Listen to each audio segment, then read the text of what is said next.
दुनिया के क्रूर तानाशाह।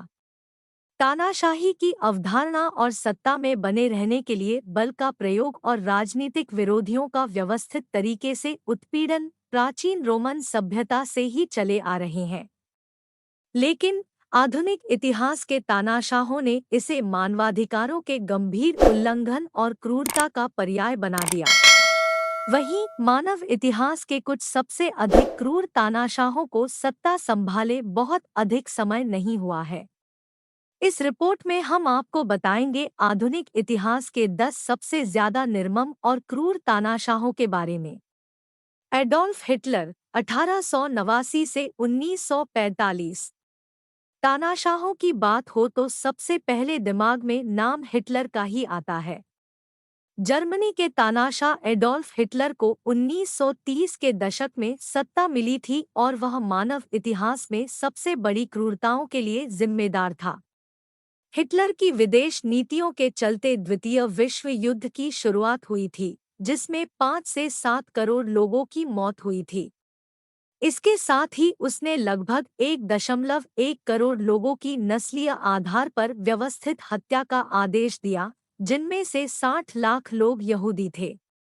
उसने दूसरे विश्व युद्ध में हार के बाद सोवियत रेड आर्मी की गिरफ्त में आने से बचने के लिए 30 अप्रैल 1945 को आत्महत्या कर ली थी। जोसेफ स्टालिन 1878 से 1953। जॉर्जिया में जन्मा सोवियत नेता जोसेफ स्टालिन साल 1924 में लेनिन की मौत के बाद सत्ता में आया था। संयुक्त राज्य अमेरिका और ब्रिटेन का भविष्य का सहयोगी स्टालिन एक सनकी व्यक्ति था। उसने अपने राजनीतिक शत्रुओं के साथ साथ संदिग्ध विपक्षियों को भी क्रूरता से दबा दिया।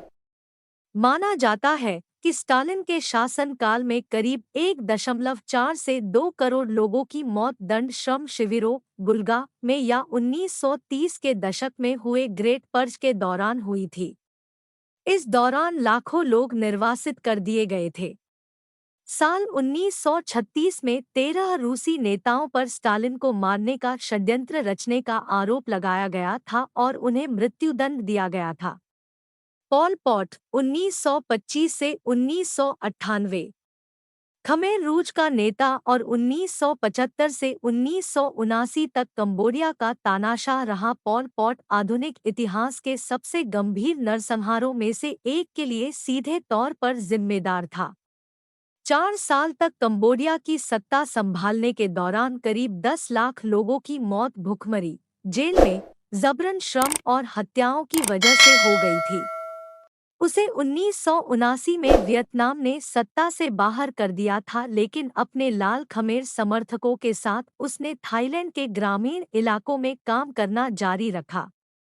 ईदी अमीन 1925 से 2003।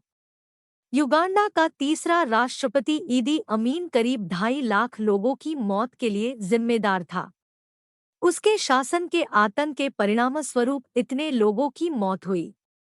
उसके शासनकाल में प्रताड़ना, मृत्युदंड, भ्रष्टाचार और जातीय उत्पीड़न चरम पर पहुंच गया था।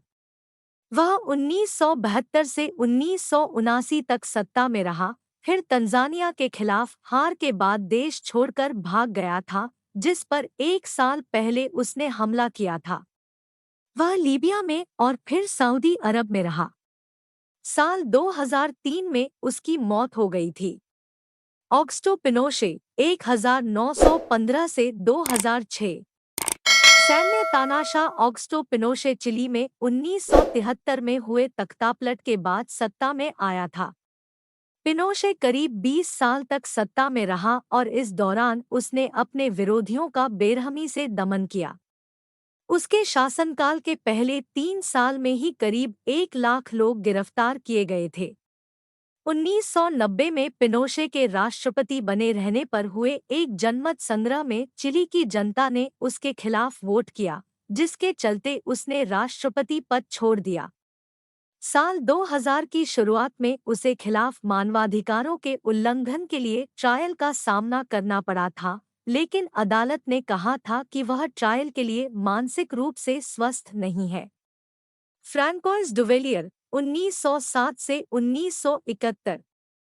हेती के तानाशाह फ्रैंकोइस डुवेलियर ने अमेरिका के सबसे गरीब देश की सत्ता 1957 से अपने निधन 1971 तक संभाली।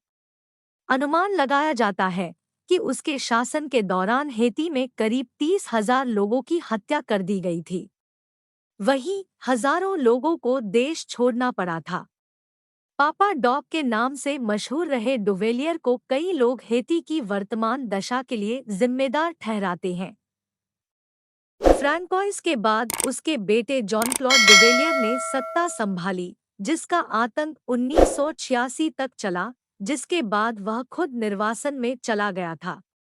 फ्रांसिस्को फ्रैंको 1892 से 1975। स्पेन का तानाशाह फ्रांसिस्को फ्रैंको सिविल वॉर में जीत के बाद 1939 से लेकर 1975 में अपने निधन तक सत्ता में रहा। उसके शासनकाल में बड़े स्तर पर असंतुष्टों का गंभीर और व्यवस्थित दमन हुआ। उन्हें या तो कंसंट्रेशन शिविरों में भेज दिया जाता था या जेल में बंद कर दिया जाता था। इसमें उनसे या तो जबरन श्रम कराया जाता था या मृत्यु दंड दे दिया जाता था। 1960 और 1970 के दशक में फ्रैंको का शासन कुछ उदार हुआ, लेकिन स्पेन एक लोकतांत्रिक देश उसकी मौत के बाद ही बन पाया। सद्दाम हुसैन 1937 से 2006। इराक का तानाशाह सद्दाम हुसैन 1979 में सत्ता में आया था।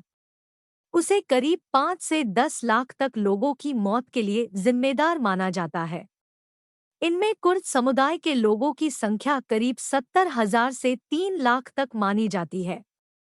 2003 में अमेरिका और यूनाइटेड किंगडम की अगुवाई में बने गठबंधन के दखल के बाद सद्दाम हुसैन को सत्ता से बेदखल कर दिया गया था। साल 2006 में उसे 1980 की शुरुआत के 148 शिया मुसलमानों की मौत के मामले में दोषी करार दिया गया था और मौत की सजा सुनाई गई थी। उसे 30 दिसंबर 2006 को फांसी के फंदे पर लटका दिया गया था। Charles Taylor. लिबेरिया का पूर्व राष्ट्रपति चार्ल्स टेलर 1997 में इस पद के लिए चुना गया था। कथित तौर पर उसने यह पद देश की आबादी को डराकर हासिल किया था। वह मानवाधिकारों के घृणित उल्लंघन, युद्ध अपराध और पड़ोसी सिएरा लियोन में सिविल वॉर में मानवता के खिलाफ अपराधों से जुड़ा रहा। इसके अलावा दूसरे लिबेरियाई सिविल वॉर में भी उसने कई अपराधों को अंजाम दिया था। यह सिविल वॉर 1999 से 2003 तक चला था। उसके खिलाफ सिएरा लियोन सिविल वॉर में संलिप्तता के लिए अंतर्राष्ट्रीय न्यायालय (आईसीजे) में ट्रायल चला था और 50 साल कैद की सजा सुनाई गई थी। मेंजिस्तु हेल मरियम। इथियोपिया के तानाशाह मेंजिस्तु हेल मरियम ने राजशाही को उखाड़ फेंकने में अहम भूमिका निभाई थी। वह 1974 में एक कम्युनिस्ट सैन्य जुंटा के साथ सत्ता में आया जिसे डर्क के नाम से जाना जाता था।